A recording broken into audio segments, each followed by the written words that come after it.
Shalom, perkenalkan nama saya Berta Yunita Elizabeth Sekoko, Prodi Pendidikan Agama Kristen dari Sekolah Tinggi Agama Kristen Kupang. Video ini saya buat untuk memenuhi salah satu tugas dari mata kuliah teologi program. Nah, dalam video kali ini yang akan saya bahas adalah keberadaan Allah. Nah, banyak sekali yang selalu bertanya, apakah Allah itu ada? Dan apakah ada bukti tentang keberadaan Allah? Alkitab tidak berusaha untuk membuktikan keberadaan Allah, melainkan menerimanya begitu saja. Kitab suci mengungkapkan doktrin yang kuat tentang wahyu alam, yaitu keberadaan dan sifat-sifat Allah, terbukti dari ciptaan itu sendiri. Meskipun manusia yang berdosa menekankan dan mendistorsikan pengetahuan alami mereka tentang Allah, pernyataan dominan dalam perjanjian lama dan baru bukanlah apakah Allah itu, melainkan siapakah Allah itu. Para filsuf baik Kristen maupun non-Kristen telah menawarkan berbagai argumen tentang keberadaan Allah dan disiplin teologi alam.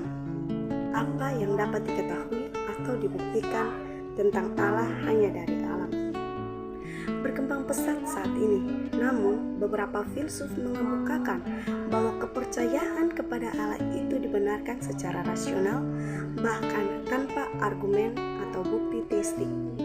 Nah, sementara itu, orang-orang yang mengaku ateis mengajukan berbagai argumen yang menentang keberadaan Allah.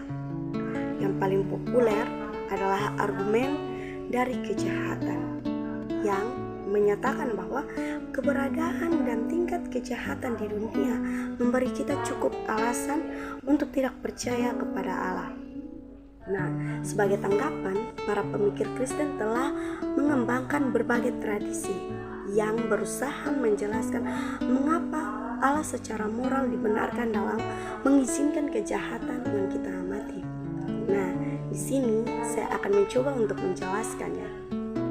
Nah, keberadaan Allah itu tidak dapat dibuktikan apakah ada atau tidak ada. Bahkan dalam Alkitab juga menyatakan bahwa kita harus menerima fakta bahwa Allah itu ada melalui iman. Tetapi tanpa iman tidak mungkin orang berkenan kepada Allah. Sebab itu, barang siapa berpaling kepada Allah, ia harus percaya bahwa Allah ada dan bahwa Allah memberi upah kepada orang yang sungguh-sungguh mencari Dia. Itu kita bisa baca dalam Ibrani 11 ayat yang ke-6. Dan jika Allah menghendakinya, Ia dapat muncul dan membuktikan kepada seluruh dunia bahwa Ia benar-benar ada. Tetapi jika Ia berkata demikian, tidak akan ada kebutuhan beriman. Kata Yesus kepadanya, "Karena engkau telah melihat Aku, maka engkau percaya. Berbahagialah mereka yang tidak melihat, namun percaya." Nah, ini berarti bahwa sama sekali tidak ada bukti tentang keberadaan Allah. Alkitab pun menyatakan langit menceritakan kemuliaan Allah dan cakrawala memberitakan pekerjaan tangannya. Hari meneruskan berita itu kepada hari, dan malam menyampaikan pengetahuan itu kepada malam. Tidak ada berita dan tidak ada kata. Suara mereka tidak terdengar, tetapi mereka terpencar ke seluruh dunia dan perkataan mereka sampai ke ujung bumi. Nah, ketika kita melihat bintang-bintang memperlihatkan luasnya alam semesta, mengamati keajaiban alam, melihat keindahan matahari terbenam, nah semuanya itu menunjukkan betapa Allah sang pencipta. Jika semua ini belum cukup, ada pula bukti tentang keberadaan Allah dalam hati kita. Kita bisa baca dalam Pengkhotbah 3 ayat ke-11. Di situ Dia menyatakan bahwa Ia memberikan kekekalan dalam hati mereka. Nah, di dalam diri kita ada kesadaran tentang sesuatu yang menantimu di luar kehidupan ini dan di luar bumi ini. Kita dapat menolak pengetahuan ini secara intelektual, tetapi kehadiran Allah di dalam dan di sekitar diri kita terlalu jelas. Namun, Alkitab menghimbau bahwa akan ada orang yang masih menolak keberadaan Allah. Itu orang-orang bebal berkata dalam hatinya, tidak ada Allah. Itu sudah tercatat dalam Mazmur 14 ayat 1. Karena sebagian besar manusia di sepanjang sejarah, berbagai kebudayaan dan di setiap belahan dunia mempercayai keberadaan Allah, maka tentunya ada sesuatu yang menyebabkan keyakinan tersebut. Nah, selain argumen Alkitabiah tentang keberadaan Allah, ada pun argumentasi logika. Yang pertama, argumen ontologis yang menyangkut filsafat keberadaan dan realita harus dipertimbangkan. Argumen ontologis yang paling populer menggunakan konsep Allah untuk membuktikan keberadaan Allah. Ia dimulai dengan definisi Allah sebagai sosok yang tersebar yang tandingannya tidak ada. Lalu argumentasinya adalah bahwa keberadaan adalah lebih agung daripada ketidakkeberadaan, sehingga sosok terbesar yang dapat dibayangkan harus ada. Nah, jika Allah tidak ada, maka Allah tidak mungkin menjadi sosok terbesar yang dapat dibayangkan, dan itu berkontradiksi dengan definisi Allah. Nah, argumen yang kedua adalah argumen teologis, di mana yang mencakup pelajaran tentang sifat Allah, segala sesuatu menurut tujuan atau perintah terhadapnya. Nah, argumen teologis ini menyatakan bahwa alam semesta menunjukkan sebuah rancangan yang begitu luar biasa sehingga pastilah ada seorang perancang ilahi. Sebagai contoh, jika bumi lebih dekat atau lebih jauh jaraknya dari matahari, maka bumi tidak dapat mendukung banyaknya kehidupan di atasnya, seperti saat ini. Nah, jika elemen dalam atmosfer kita berbeda sedikit, maka hampir sedikit makhluk hidup di bumi ini akan mati. Jadi kemungkinan sebagian molekul protein tunggal tercipta secara acak adalah 1/1000 lebih, yakni angka 1 itu diikuti dengan 243 angka atau 0. Nah, satu sel tunggal terdiri dari jutaan molekul protein. Argumen logika ketika bagi keberadaan Allah adalah argumen kosmologis, sebab setiap harus ada sebabnya. Inilah alam semesta dan semua di dalamnya adalah akibat. Dengan demikian, haruslah ada sebuah sebab yang mengakibatkan segala sesuatu itu hadir. Dan haruslah ada pula suatu faktor yang tanpa sebab yang mengakibatkan adanya segala sesuatu. Faktor tanpa sebab itu dikenal sebagai Allah. Nah, jadi argumen yang keempat ini dikenal sebagai argumen moralita. Jadi setiap kebudayaan sepanjang sejarah masing-masing mempunyai suatu bentuk hukum. Semua orang mempunyai kesadaran akan hal yang benar dan salah. Membunuh, berdusta, mencuri, dan tindakan asusila secara umum itu ditolak. Dari manakah munculnya kesadaran benar dan salah ini jika bukan dari Allah yang kudus? Nah, meskipun dengan semua argumen ini, Alkitab memberitahu kita bahwa manusia akan menolak pengetahuan tentang Allah yang begitu jelas, dan sebaliknya mempercayai dusta. Kita bisa baca dalam Roma 1 ayat yang ke-25. Di situ menyatakan bahwa sebab mereka menggantikan kebenaran Allah dengan dusta dan memuji dan menyembah makhluk dengan melupakan penciptanya yang harus dipuji selama-lamanya. Nah, Alkitab juga menyatakan bahwa manusia tidak beralasan atas ketidakkepercayaannya terhadap Allah, sebab apa yang tidak nampak daripadanya, yaitu kekuatannya yang kekal dan keilahiannya, dapat nampak kepada pikiran dari karyanya sejak dunia diciptakan. Jadi, sehingga mereka tidak dapat berdalih. Banyak orang yang mengklaim atau menolak keberadaan Allah karena tidak ilmiah atau karena tidak ada bukti sama sekali. Namun kenyataannya adalah ketika mereka mengakui adanya Allah, mereka harus menyadari bahwa mereka harus bertanggung jawab padanya dan membutuhkan pengampunan darinya. Dan jika Allah, maka kita harus mempertanggungjawabkan segala perbuatan kita padanya. Jika Allah tidak ada, maka kita dapat melakukan apa saja tanpa harus khawatir akan hukum atau penghakiman Allah. Nah, sebab itulah mengapa banyak orang yang memilih untuk menolak keberadaan Allah dan memegang erat teori evolusi naturalis. Karena hal itu menjadi alternatif terhadap kepercayaan dalam Allah pencipta.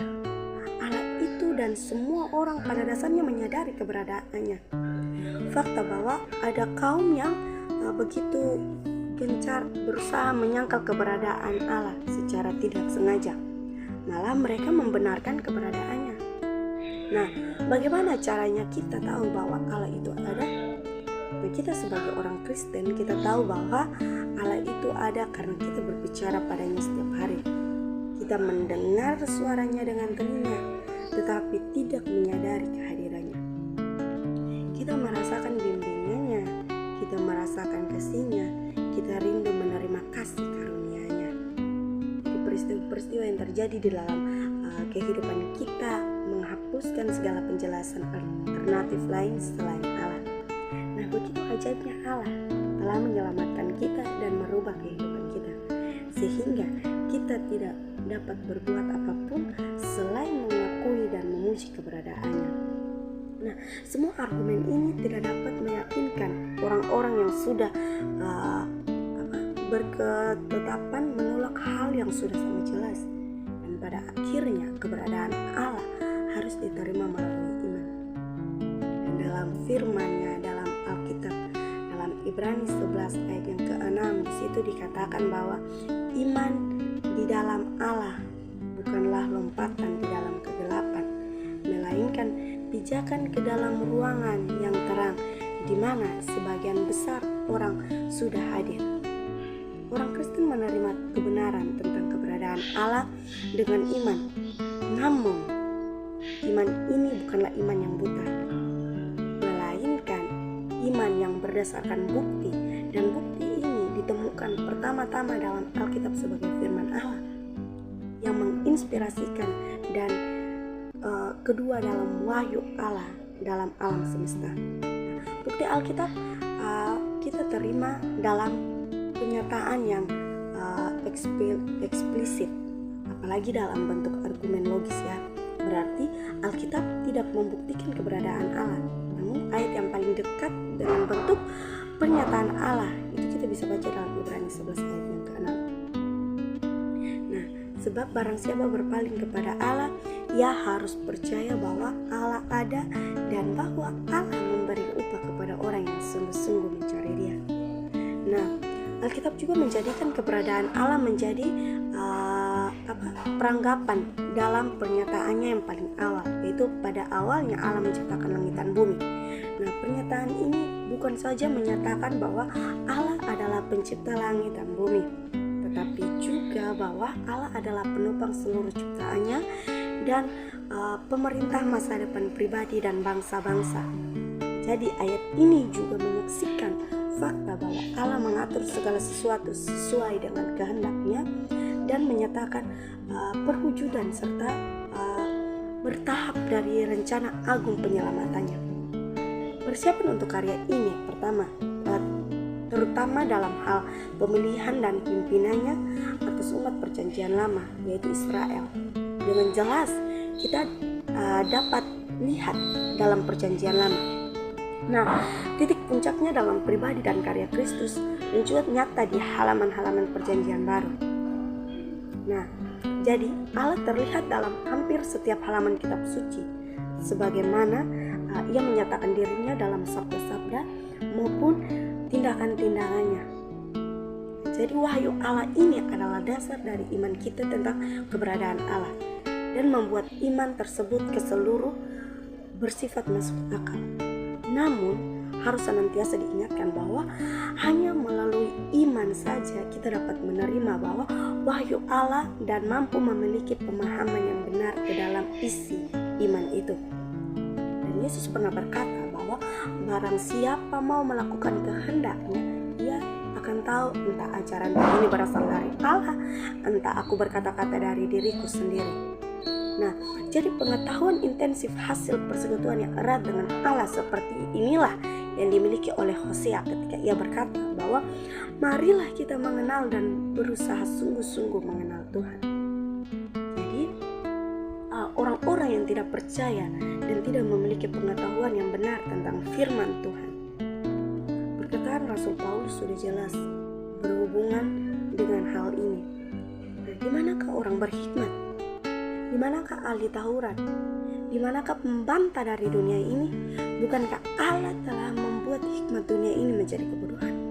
Oleh karena dunia dalam hikmat Allah tidak mengenal Allah oleh hikmatnya, maka Allah berkenan menyelamatkan mereka yang percaya oleh kebodohan pemberitaan Injil.